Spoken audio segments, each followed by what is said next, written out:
Words of wisdom. Proverbs 24, verse 1 to 6.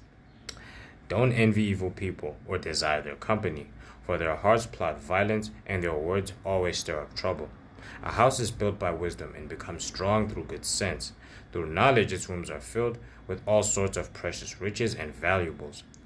The wise are mightier than the strong, and those with knowledge grow stronger and stronger. So don't go to war without wise guidance. Victory depends on having many advisors. Now that was a reading from the book of Proverbs, which the wise King Solomon once wrote.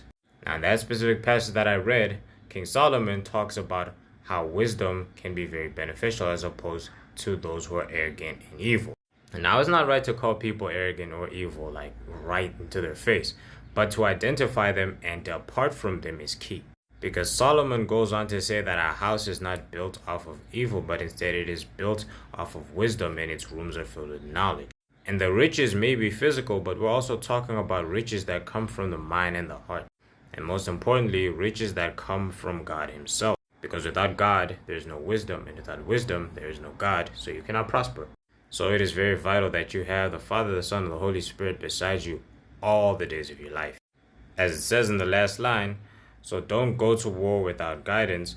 Victory depends on having many advisors in verse 6. And it had already been confirmed in the book of Ephesians that we are fighting a spiritual battle. But that spiritual battle cannot be won without the armor of God. And what He gives you, which is the sword of the Spirit, His word.